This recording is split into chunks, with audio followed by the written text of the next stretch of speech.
Bismillahirrahmanirrahim. Assalamualaikum warahmatullahi wabarakatuh. Alhamdulillahirabbil alamin. Wassalatu wassalamu ala asyrafil anbiya'il mursalin nabiyyina wa rasulina Muhammadin wa ala alihi wa sahbihi ajma'in wa man tabi'ahum bi ihsanin ila yaumiddin, amma ba'du. Ma'asyiral muslimin, ikhwani fillah, rahimakumullah. Alhamdulillah, puji syukur pada Allah Subhanahu wa taala. Nikmat Allah luar biasa, terutama nikmat iman dan Islam. Nikmat mengenal syariat, tuntunan sunnah Nabi Sallallahu Alaihi Wasallam yang merupakan nikmat khusus yang tidak Allah berikan kepada setiap manusia, tapi hanya Allah berikan kepada para hamba pilihannya. Maka wujud syukur kita kepada Allah ketika mendapatkan nikmat Allah, terutama nikmat Islam, adalah satu, banyak muji Allah Subhanahu wa taala.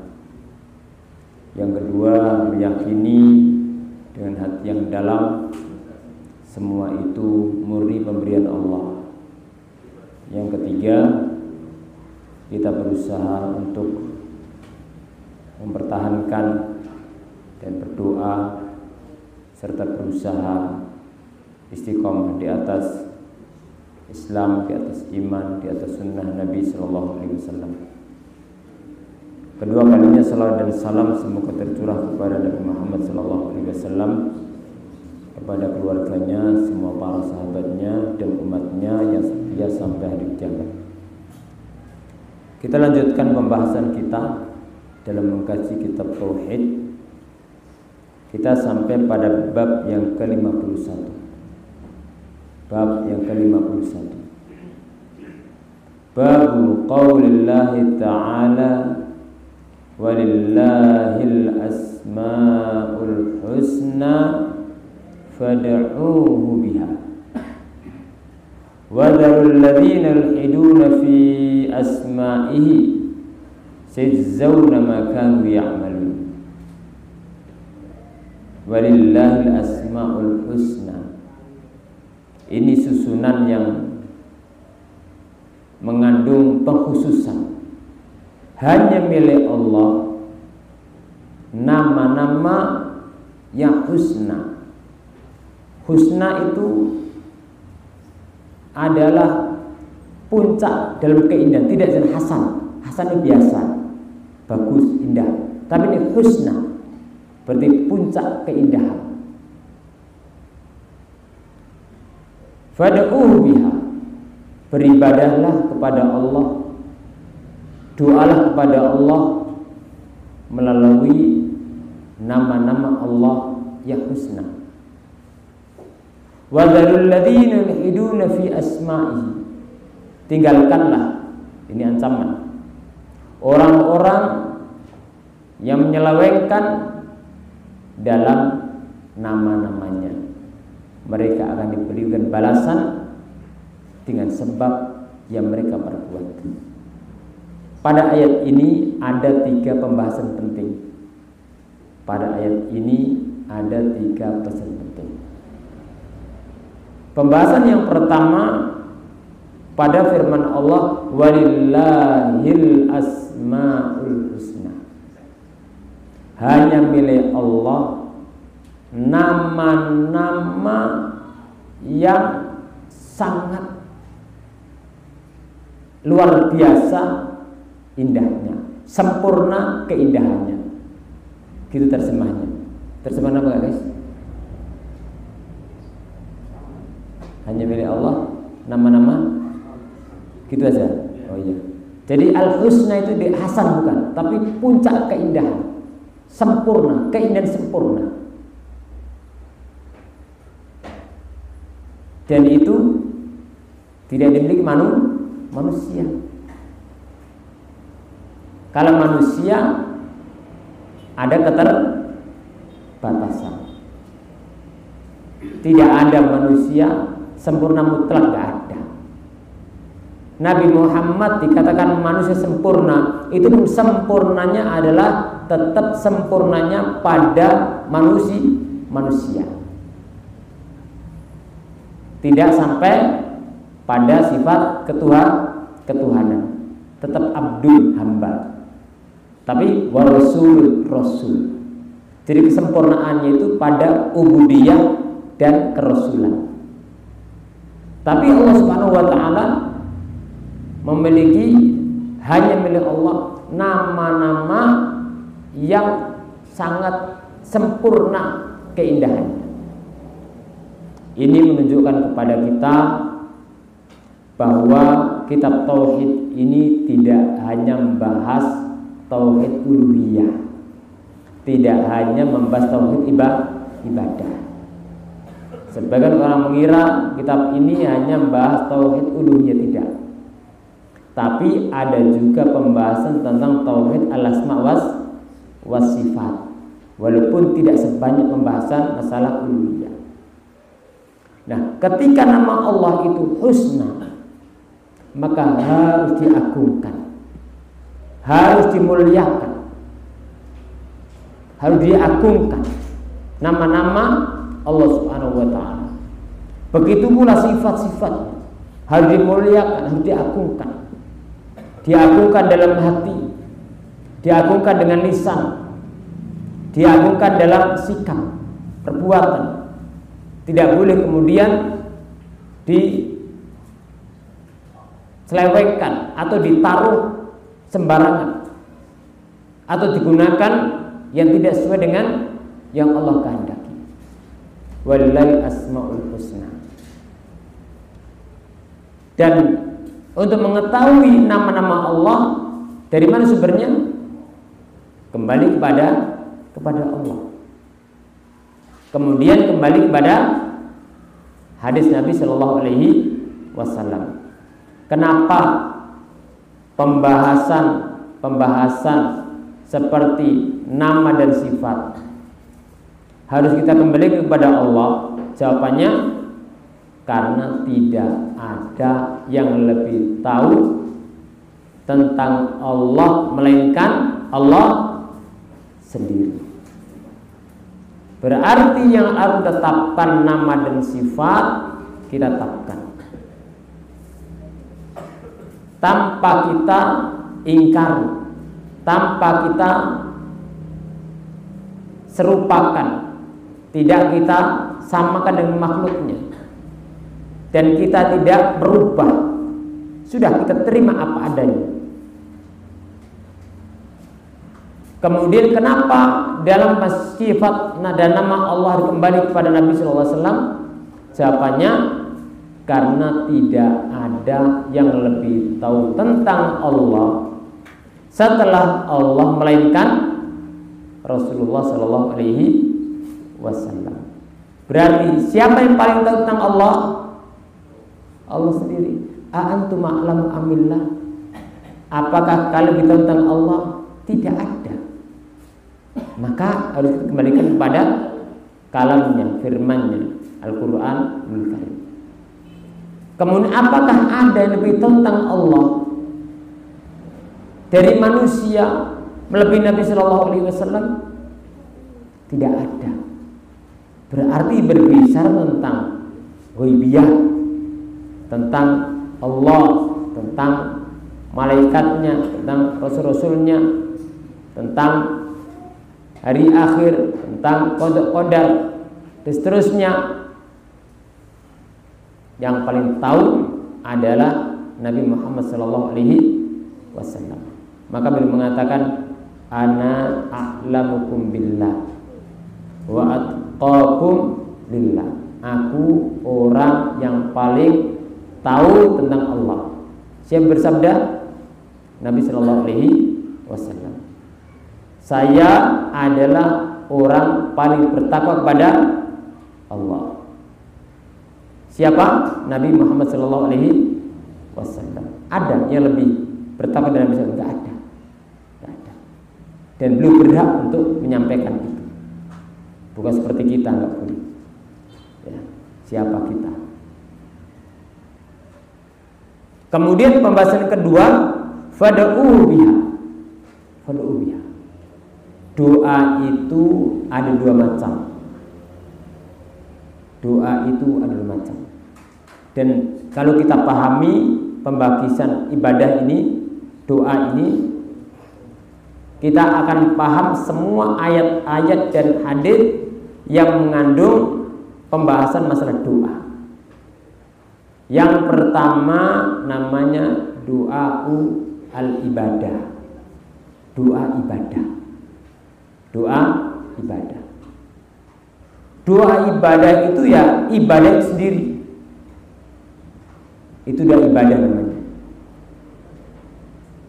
Kenapa ibadah dinamakan doa?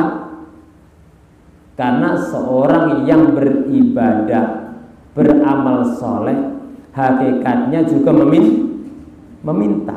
Minta apa? Minta pahala, berharap balasan, berharap surga, ya. Berarti doa itu ibadah. Dan ibadah itu doa. Karena seorang ketika beribadah itu ada permintaan, ada harapan. Tapi mintanya bukan dengan lisan. Mintanya dengan perbuatan yang diiringi dengan hati yang dalam hatinya ada harapan.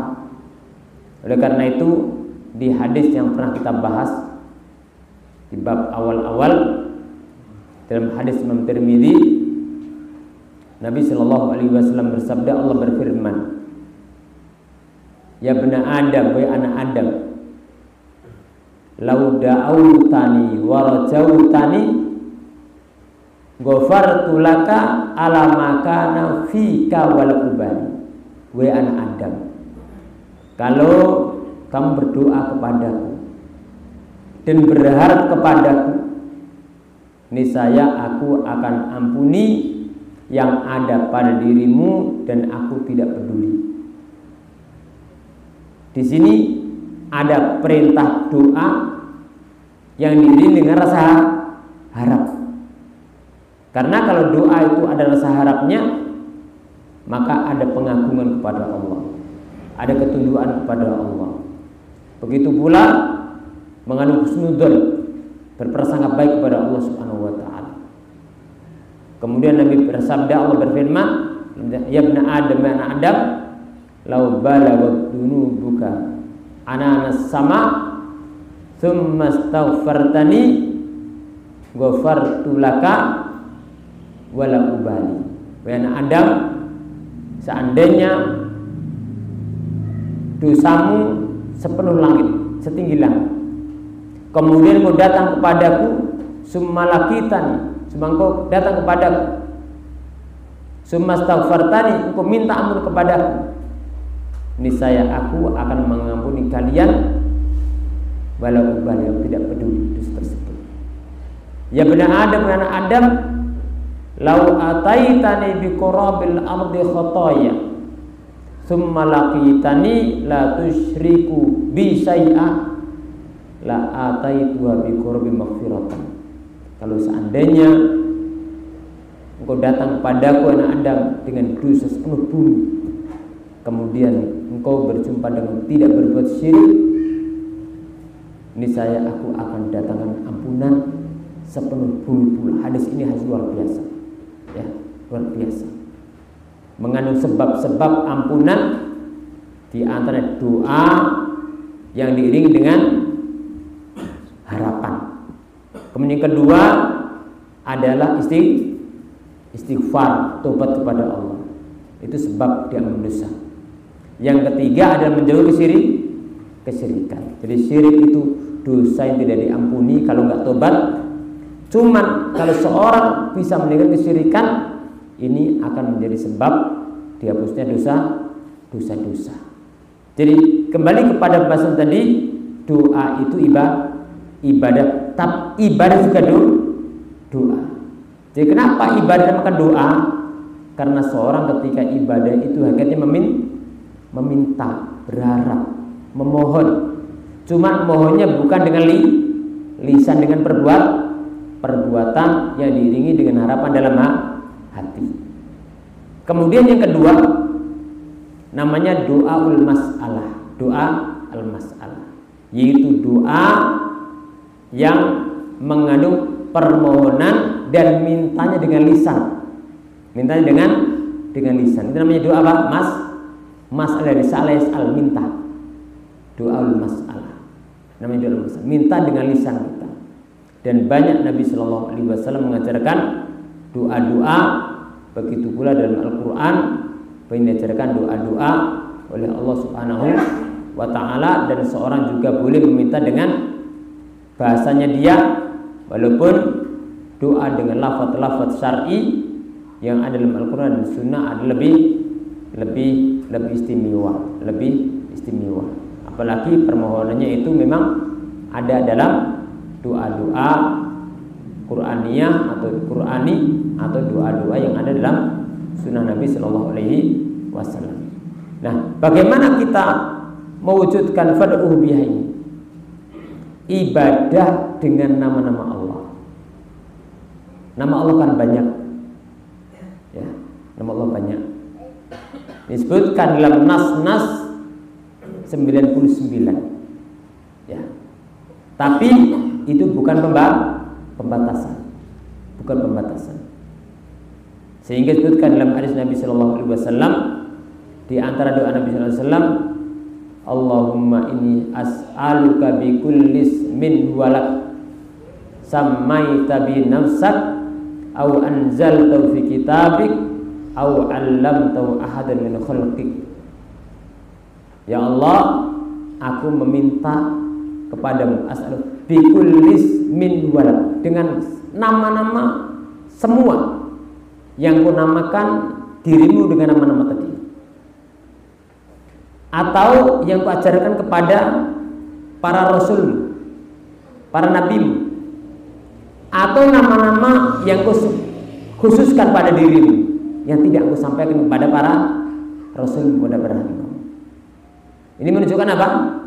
Ada nama-nama yang memang istaghfarallahu biha. Nah, dengan nama-nama yang ada ini mengandung makna luar biasa. Dan kita diperintahkan ibadah dengan nama-nama Allah. Contohnya, ketika kita memahami bahwa di antara nama Allah adalah Al-Basir, Maha melihat, maka kita diperintahkan untuk mengamalkan amal-amal baik. Jangan sampai kita dilihat oleh Allah Subhanahu wa taala sedangkan kita berbuat melakukan sesuatu yang tidak diridhoi oleh Allah Subhanahu wa taala. Jadi ibadah dengan nama Allah itu luar biasa. Luar biasa. Kalau kita mengatakan Al-Basir, Allah melihat. Berarti apa? Bagaimana caranya agar amal-amal kita itu, ya, dilihat Allah dan Allah ridho. Berarti amal baik, ya, Allah ridho. Amal kita dilihat oleh Allah Subhanahu wa taala. Perbuatan kita dilihat oleh Allah Subhanahu wa taala. Yang baik, yang buruk dilihat. Dan bagaimana supaya amal-amal kita dilihat oleh Allah, kita dilihat oleh Allah, merasa diawasi oleh Allah, sedangkan kita berbuat kebaikan. Dan ini juga akan menumbuhkan keikhlasan dan seterusnya. Kalau kita mengetahui nama Allah, contohnya As-Sami, Allah Maha mendengar. Nah, bagaimana supaya ucapan-ucapan kita ada ucapan-ucapan yang baik, karena kita yakin ucapan itu didengar oleh Allah. Allah Maha mendengar yang keras, yang pelan, yang tampak, yang tidak tampak, ya. Semua didengar oleh Allah Subhanahu wa taala. Kalau manusia pendengarannya terbatas, tapi bagi Allah yang samar dan yang terang bagi Allah sama. Tidak ada bedanya. Ada orang, gak ada orang, ya. Ketika kita mengucapkan ucapan yang baik atau tidak baik, maka Allah Maha Sami, Allah Maha mendengar. Dan ketika kita meyakini itu dan bisa mewujudkan dalam kehidupan kita, Masya Allah, itu akan memberikan dorongan yang luar biasa. Bagaimana supaya bicara kita, ucapan kita adalah ucapan-ucapan yang diridhoi oleh Allah Subhanahu wa taala. Dan seterusnya. Itu cara mengamalkan ibadah dengan nama-nama Allah Subhanahu wa taala. Kalau kita mengetahui Allah adalah Al-Afu, Allah Maha memaafkan. Nah, bagaimana caranya seorang muslim juga mudah memaafkan, dan bagaimana seorang muslim meminta kepada Allah maaf. Makanya ada ayat Allah berfirman apa? Falyafu wal yasfahu ala tuhibbuna ayyaghfirallahu lakum. Hendaknya mereka memaafkan dan hendaknya mereka lapang dada, legowo. Sebagian ulama menyebutkan bahwasanya kalau falyafu itu maknanya itu memaafkan dan tidak membalas, tidak memberikan hukuman terhadap kesalahan orang lain pada kita. Kalau wal yasfahu, sebagian ulama menyebutkan bahwasanya dia tidak berbicara dengan ucapan-ucapan yang tidak baik kepada orang yang berbuat salah kepadanya. Berarti tingkatannya tinggi mana ini? Tinggi mana? Memaafkan atau tidak memberikan hukuman, atau tidak membicarakan yang buruk, tidak nyeneni orang yang berbuat buruk kepada kita, tidak mencela orang berbuat buruk kepada kita, tidak mencela orang berbuat salah kepada kita. Tinggi mana tadi? Pertama, kedua? Tinggi mana? Kedua. Ya, tinggi kedua. Kenapa? Karena kalau seorang itu nyeneni saja tidak, mencela dengan lisan saja tidak kepada orang yang berbuat baik, berbuat buruk kepada kita, otomatis dia tidak akan memberikan balasan dan hukuman keburukan. Jadi falyafu wal yasfahu. Apa lanjutan ayat? Ala tuhibbuna ayyaghfirallahu lakum. Tidaklah kalian senang kalau kalian diampuni Allah Subhanahu wa taala. Ini Allah mengkaitkan antara apa? Antara seorang hamba memberikan maaf dengan janji Allah akan memaafkan. Falyafu wal yasfahu ala tuhibbuna ayyaghfirallahu lakum. Hendaknya mereka kaum muslimin memaafkan, lapang dada. Tidaklah kalian ingin dan senang apabila dimaafkan Allah Subhanahu wa taala. Syekh Shalih Sindi radhiyallahu taala dalam syarah kitab Al-Aqidah Wasithiyah menyebutkan, ketika menyebutkan ayat ini, kata beliau, man arada al-affa falyafu wa man arada al-maghfirata falyaghfir. Siapa yang ingin pemaafan dari Allah, maka hendaknya dia memaafkan. Wa man arada al-maghfirata falyaghfir. Barang siapa yang ingin ampunan Allah, maka hendaknya dia mengampuni. Wa man arada rahmata falyarham. Dan barang siapa ingin rahmat Allah, maka hendaknya dia rahmat, kasih sayang kepada manusia. Ini dikaitkan antara perbuatan kita dengan balasan Allah Subhanahu wa taala. Maka di antara cara mengamalkan dengan nama-nama dan sifat Allah Subhanahu wa taala. Ketika Allah Al-Afu, maka kita perintahkan untuk menerima maaf. Dan seterusnya. Antum bisa baca pembahasan masalah fikih Asmaul Husna dalam kitab namanya Fikih Asmaul Husna. Kitab yang bagus sekali. Dia sudah terjemahkan kitab karya Abdul Razak bin Abdul Muhsin Al-Abad Al-Badri. Kitab itu luar biasa, ya. Namanya Fikih Al-Asmaul Husna. Sebutkan nama satu atau dua, lalu dibahas dari Quran, Sunnah, lalu kandungannya. Nama kedua dari Quran, Sunnah, kandungannya. Itu kitab luar biasa, berat untuk dibaca. Dicari mungkin ada PDF kan, jadi dibaca. Ya. Baik.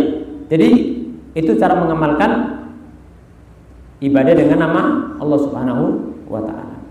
Yang kedua adalah fad'u bi, artinya berdoa dengan doa masalah dengan lisan kita dengan nama Allah Subhanahu wa taala. Bagaimana caranya? Yaitu kita meminta kepada Allah sesuai dengan nama Allah Subhanahu wa taala. Ketika mengharapkan maghfirah, ampunan, berarti nyebut nama Allah. Ya Ghafur, ya Ghaffar, ighfirli ya Allah, yang pengampun, ampuni aku. Kalau kita ingin mendapatkan rahmat Allah, menyebut apa nama Allah? Ya Rahman, ya Rahim, irham ya Allah, ya Rahman, ya Rahim, rahmati aku. Makanya Nabi contohkan, ya Hayyu ya Qayyum bi rahmatika astaghith. Ya Allah, Zat yang Maha hidup dan tegak, berdiri sendiri, tidak butuh makhluknya. Dengan rahmatmu aku mohon pertolongan. Bi rahmatika astaghith, mohon pertolongan. Rasul menyebutkan nama Allah Al-Hayyu Al-Qayyum, karena Allah Zat yang Maha hidup, yang Maha berdiri sendiri, tidak butuh hambanya, maka Rasul minta, kemudian menyebutkan dengan rahmatmu aku minta pertolongan, karena itu datang dari rahmat Allah Subhanahu wa taala. Aslih li sya'ni kullahu wa la takilni ila nafsi tarafata ain. Ya Allah, perbaiki seluruh keadaanku dan jangan kuserahkan pada diriku walaupun sekejap mata. Allahumma rabban nas, ketika doa minta semua Pak. Allahumma rabban nas, ya Allah Zat Tuhannya manusia, adbil ba'as, sembuhkan, isfi, sembuhkan, antas syafi, engkau Zat yang menyembuhkan. Jadi sesuai sifaan dan juga disebut sesuai antara apa? Permintaan dengan nama-nama yang kita sebut ketika namanya apa? Berdoa dengan nama-nama Allah Subhanahu wa taala. Fad'uhu biha. Berarti fad'uhu biha ini yang pertama bisa dibawa kepada ibadah dengan nama-nama Allah Subhanahu wa taala. Berperintah Allah, beribadahlah dengan nama-nama Allah. Yang kedua Pak, berdoa, bermintalah kepada Allah dengan namanya. Itu permintaan kita menyebut nama Allah dengan permintaan. Ya Razzaq, urzuqni, ya Allah, dan berikan rezeki kepadaku. Itu namanya tawassul dengan nama Allah Subhanahu wa taala. Kemudian yang ketiga pada ayat ini, wa dzarul ladzina yulhiduna fi asma'ihi, dan tinggalkanlah orang-orang yang menyelewengkan dalam nama-namanya. Apa itu ilhad? Ilhad itu artinya adalah al-mailu amma yajib, yaitu berpaling dari hakikat yang diwajibkan. Itu namanya al-ilhad. Dan mu'allif di sini menyebutkan beberapa tafsiran. Qala al-mu'allif dzakara Ibnu Abi Hatim an Ibnu Abbas. Baca. Mas Imam. Masih makili. Monggo. Mas baca. Ibnu Abi Hatim. Karena kalau nggak disuruh baca nanti lama-lama nggak bawa kitab. Kalau tidak pernah kita coba, saya baca akhirnya nggak bawa kitab. Nah, perlu juga dibaca. Bab 51 ya. Menetapkan asmaul husna hanya untuk Allah dan tidak menyelewengkannya. Firman Allah Subhanahu wa taala, "Walillahil asmaul husna fad'uuhu biha wa dharul ladzina yulhiduna fi asma'ihi sayujzauna ma kanu ya'malun." Hanya milik Allah asmaul husna, maka bermohonlah kepadanya dengan menyebut asmaul husna itu, dan tinggalkanlah orang-orang yang menyimpang dari kebenaran dalam menyebut nama-namanya. Nanti mereka akan mendapat balasan terhadap apa yang telah mereka kerjakan. Terus Ibnu Hazim meriwayatkan dari Ibnu Abbas tafsiran firman Allah, yulhiduna fi asma'i, menyelewengkan asma'nya, yaitu bertasyirik dalam asma'nya. Diriwayatkan pula dari Ibnu Abbas tafsirannya, yaitu mereka orang-orang musyrik mengambil dari asma'nya untuk nama-nama berhala mereka, seperti memberi nama Al-Mat berasal dari Al-La, Al-Ilah, Al-Lata dari Al-Ilah, nah, Wal-Uzza, dan Al-Uzza berasal dari Al-Aziz. Dan diriwayatkan dari Al-Ahmasi bahwa dalam menafsirkan ayat tersebut ia mengatakan, mereka memasukkan ke dalam asmanya apa yang bukan darinya. Baik, berarti di sini disebutkan oleh mu'allif 3 riwayat tentang arti daripada yulhiduna fi asma'ihi, menyelewengkan dalam nama Allah. Yang pertama, menyelewengkan dalam nama artinya berbuat syirik dalam nama-nama Allah. Berbuat syirik dalam nama-nama Allah Subhanahu wa taala. Ya. Seperti umpama tidak ada yang tahu gaib kecuali Allah. Kemudian seorang menetapkan bahwasanya dirinya itu perkara gaib yang mutlak, atau meyakini ada makhluk tertentu mengetahui perkara gaib yang mutlak sebagai Allah. Ini namanya berbuat syirik dalam apa? Sifat Allah Subhanahu wa taala. Kemudian yang kedua adalah memberikan nama-nama, yaitu seperti berhala alat dipelintir dari nama al-ilah, al-ma'bud disembah, yaitu Allah. Al-Uzza dari Al-Aziz, nama Allah Al-Aziz. Ternyata berhalanya guys nama Al-Uzza. Ini juga termasuk ilhad, penyelewengan. Kemudian dari Al-Amas, di antara bentuk penyelewengan adalah memasukkan dalam nama-nama Allah padahal bukan termasuk nama-nama Allah Subhanahu wa taala. Dan nama Allah tauqifiyah. Sudah, jangan ngasih nama Allah yang bukan namanya. Allah menyebutkan untuk dirinya nama-nama yang indah, maka kita tetapkan. Rasul menyebutkan juga nama-nama Allah Subhanahu wa taala, kita tetapkan. Karena Rasul menyampaikan dari Allah Subhanahu wa taala. Disebutkan Syekh Ibnu Utsaimin macam-macam ilhad dalam nama dan sifat. Satu. Mbak Pena tidak catat. Mengingkari nama-nama Allah, baik semua atau sebagian, itu termasuk menyeleweng dalam nama-nama Allah. Mengingkari nama-nama Allah, semua atau sebagian, itu termasuk penyelewengan dalam nama dan sifat. Dan ini diyakini oleh kaum Jahmiyah. Yang kedua, menetapkan nama-nama yang Allah tetapkan tapi mengingkari sifat Allah. Menetapkan nama tapi mengingkari sifat.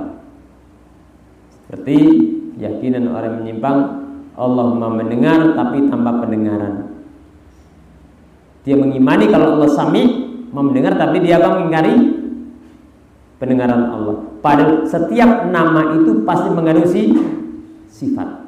Allah Rahman Rahim mengandung sifat rahmah.